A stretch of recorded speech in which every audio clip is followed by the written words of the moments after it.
Arranca el podcast de CESBIMAP. Bienvenido al canal de podcast de CESBIMAP, donde te acercamos todo lo que debes saber sobre el mundo del taller, la postventa, la innovación, los seguros y mucho más. Arranca CESBIMAP. Hola a todos, soy Ángel Aparicio y hoy estoy con Daniel Mique, que es ingeniero del Departamento de Reconstrucción de Accidentes de CESBIMAP y está especializado también en dirección y en gestión de la seguridad vial. Hola Dani, bienvenido de nuevo. ¿Qué tal Ángel? ¿Cómo estás? Pues muy bien. Y hoy de lo que vamos a hablar es fundamentalmente del futuro de la reconstrucción de accidentes. Así hemos llamado este podcast, El Futuro, porque Correcto. nos va a contar cosas muy interesantes y sorprendentes, ¿verdad? Cosas nuevas. Totalmente.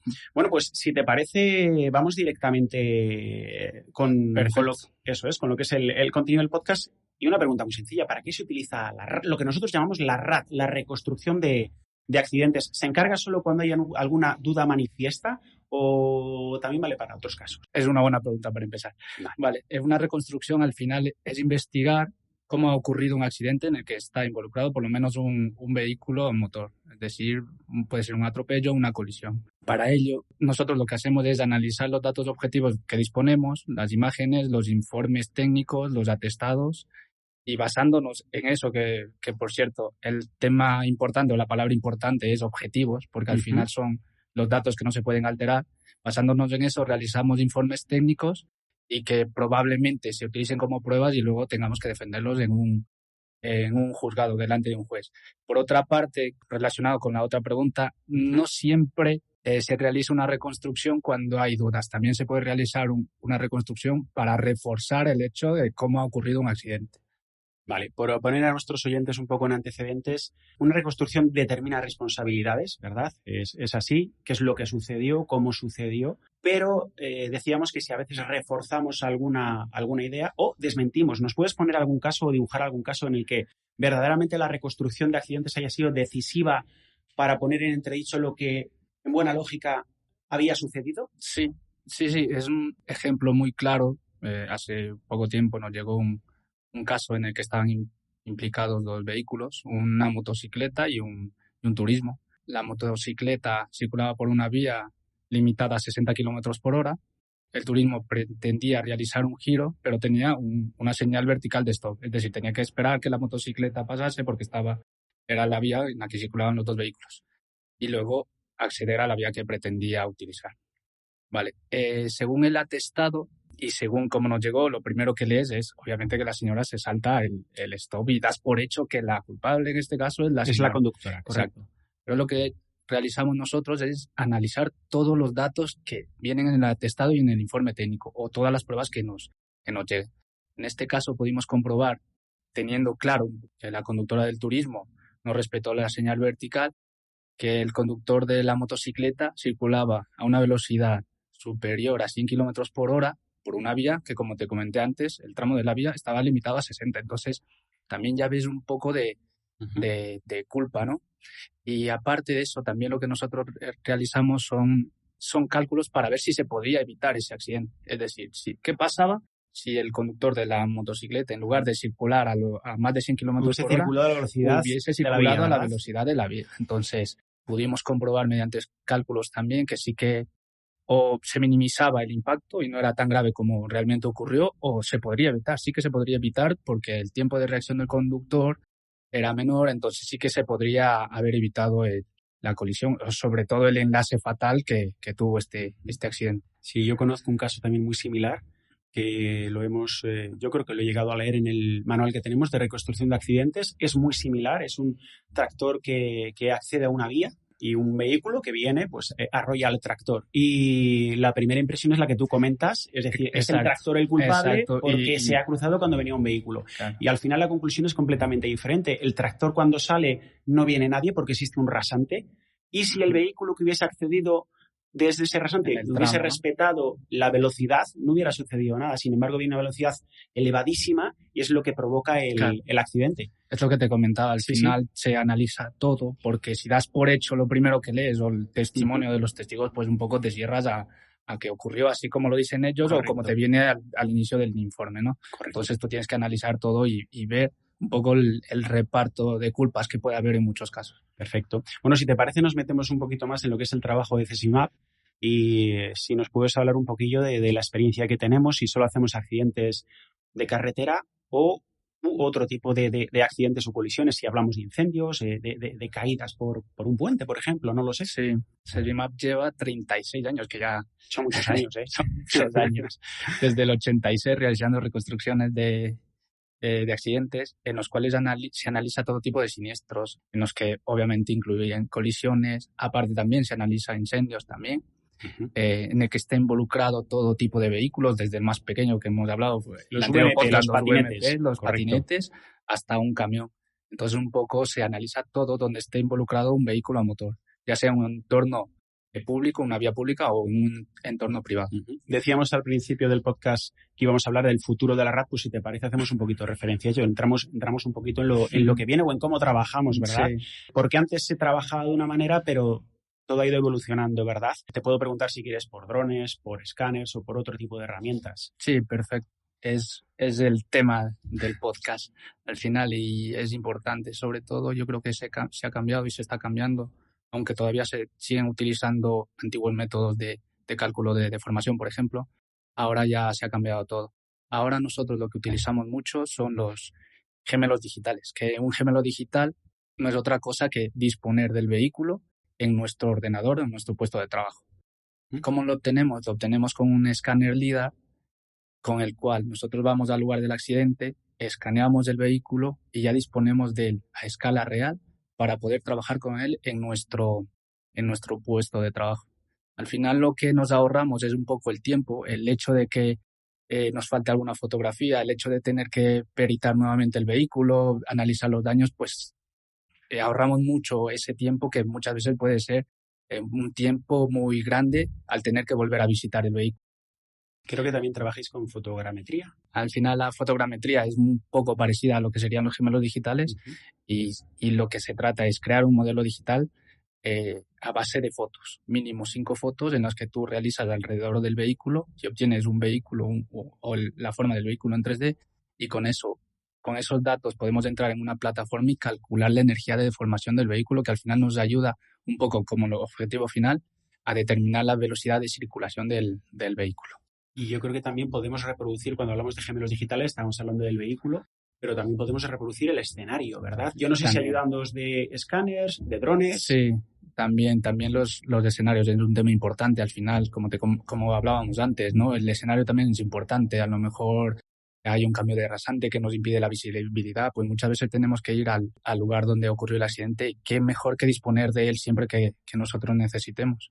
Pues eso también lo hemos probado los escáneres de Leica también, que por decirte un ejemplo, los colocas y te escanean 100 metros aproximadamente de un escenario, que ya es importante, sobre todo el hecho de que tú lo colocas y él hace el trabajo, escanea el escenario, el entorno, sin la necesidad de tener que parar el tráfico, de tener que alterar la vida normal que transcurre por alguna vía, por algún escenario donde ha ocurrido el accidente. Además es fantástico porque yo he tenido acceso a ello, reproduce perfectamente las señales viales, si había marcas en el Correcto, suelo, las marcas es huellas. importante, las graba y las tienes registradas y puedes verlas, medirlas inclusive. Correcto. Entonces, las irregularidades del terreno, es decir, podemos ver absolutamente hubo todo, algo ¿verdad? que afectó también, claro. Es un tema muy, muy interesante que también se podría, la verdad que se podría hacer con drones y es algo que lo vamos a probar y lo queremos probar también un poco por fotogrametría también, es obtener el escenario a través de fotos del lugar donde ha ocurrido un accidente. Vale, Dani, cuéntame cuál es el día a día de tu trabajo, es decir, cuál es la metodología que sigues para esclarecer un accidente. Un accidente, ¿no? Vale, pues lo primero, nos llega un caso, nos llaman y lo primero que tienen que hacer las personas, los que se ponen en contacto con nosotros es enviarnos toda la información que disponen, todos los documentos, si es informe técnico, si es atestado, si son fotos, todo.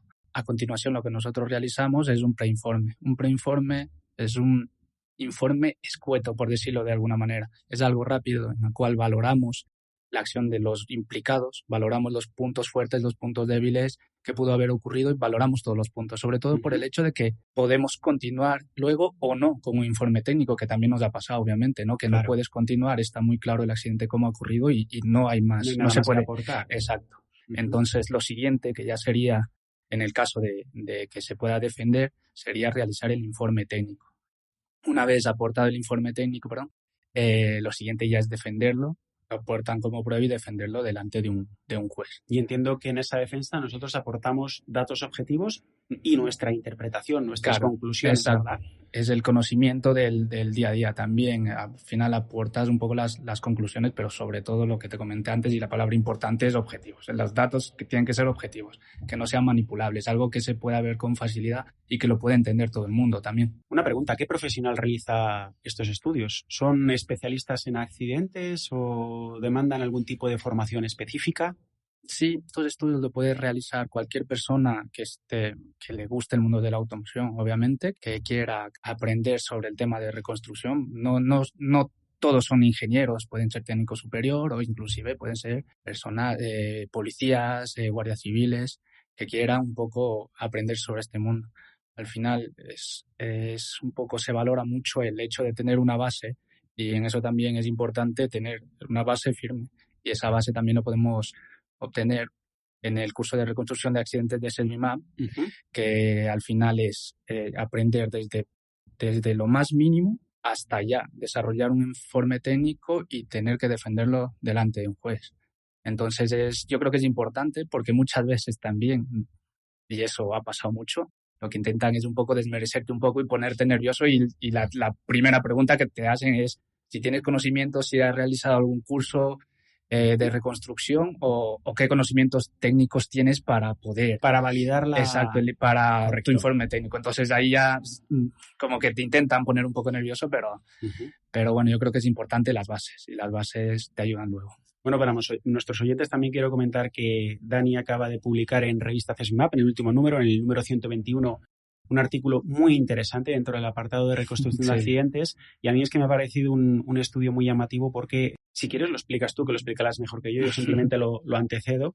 Sí. Pero es un estudio sobre los vehículos que disponen de capó activo, y ante un atropello calculáis cuál es la distancia de proyección en ese atropello del peatón que es atropellado, y si varía en función de que disponga de ese dispositivo. Y esto es importante porque permite calcular la velocidad mínima de impacto, ¿verdad? Sí, correcto. Lo que utilizamos en este caso fue un vehículo que disponía del sistema de capó activo, que lo que hace el sistema de capó activo es un poco evitar que en caso de atropello el peatón impacte contra la parte dura del motor, contra el motor. Correcto. Entonces, mediante dos pirotécnicos en la parte trasera del capó, lo que hace es elevar el capó. Las bisagras de la parte posterior, ¿verdad? Correcto. Se eleva, el capó se eleva, y lo que un poco es amortiguar un poco el golpe posterior al impacto, al primer impacto, y un poco evitar siempre las lesiones que tienen que ver con la cabeza.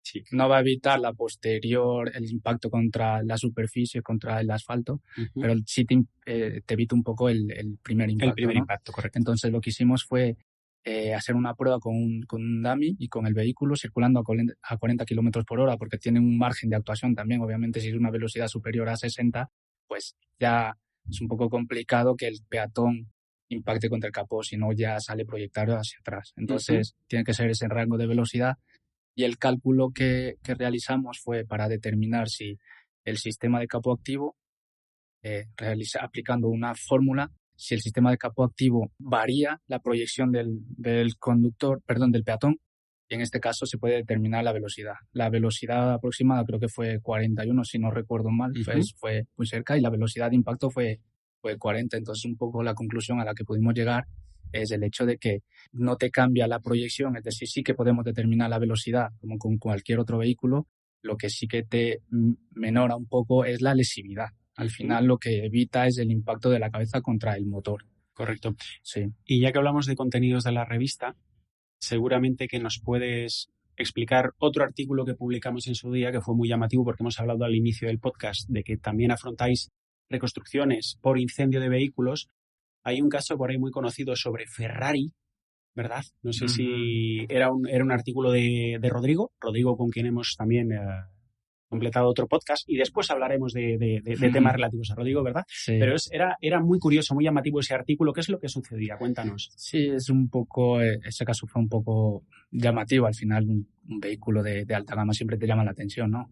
Y lo que Rodrigo hizo, mi compañero del departamento, fue investigar un incendio en el cual estaba involucrado este vehículo. Al final, lo que te comentaba, es importante siempre todo lo que te puedan aportar, todos los datos, y en ese caso le aportaron mucha información y al final yo creo que quedó muy bien. No sé si lo viste el resultado, pero la verdad que ese caso es muy llamativo y al final se pudo llegar a una conclusión de que fue más fallo del taller que del propio propietario del vehículo. Entonces tenían que, con ese informe técnico, lo que consiguieron es que el taller reparase el daño que había ocurrido en ese vehículo. Bueno, y el incendio que había yo recomiendo su lectura en revista CSVI Map. Hemos hablado de Rodrigo. Con Rodrigo hemos comentado antes que hicimos otro podcast en el que hablamos de unas siglas EDR y CDR, que son, son sistemas que se utilizan para la reconstrucción de accidentes. Si te parece, podemos refrescar qué significa lo del EDR y lo del CDR y para qué nos vale en la reconstrucción de accidentes. Sí, el EDR, el Event Data Recorder, es una herramienta que lo que hace es un poco congelar, por decirlo de alguna manera, ¿no?, los datos previos al impacto, unos segundos antes del impacto y posteriores al impacto. Entonces lo que tú obtienes es datos objetivos que no pueden ser manipulados y que puedes extraerlos tú. Se puede acceder cualquier persona y luego lo que necesitas es una herramienta que en este caso es el nexo. El nexo, que sería el CDR. La función del CDR es obtener esos datos de velocidades, de lo que te informa son si llevaba puesto el cinturón de seguridad, el giro del volante, el ángulo de giro del volante, si el pedal del acelerador o el del freno se accionó o no. Entonces un poco es un como se conocía, ¿no?, la caja negra, y que te da mucha información sobre cómo pudo haber ocurrido el accidente. Y lo que te comenté antes es un dato que no se puede manipular. Son datos objetivos, ¿verdad? Que es lo más importante de todo. Hace poco llegó un caso, la verdad que fue muy curioso, te comento sobre el EDR, en el cual no se manipuló, pero lo que sí se obtuvieron fueron capturas, como que eran las capturas que me viene bien, pues le pongo esto, pues tal. Entonces, era un poco, al poder acceder, tú obtienes todo el informe. Entonces, un poco que no se puede hacer. No admite manipulación. Nada, es completamente objetivo. Si dispones de ello y extraes toda la información, claro, ahí tú está. Lo que haces es contrastar la información. Dices, esta información no va aquí, esto está mal, no es esto, porque lo ves completo y dices, joder, pues son datos que puede acceder todo el mundo y sobre todo lo que te comenté antes, que son objetivos y se pueden defender también. Correcto. Sobre este particular sí quiero decir que nosotros en CSVI Map también impartimos formación sobre EDR y CDR. Terminando ya el podcast de hoy, en definitiva, ya que estamos hablando de futuro, ¿cuál es la principal ventaja que os ofrecen estas nuevas herramientas? Sí, hay varias ventajas. La primera, la principal, yo creo, y sobre todo lo hemos visto, es el tiempo que te ahorras.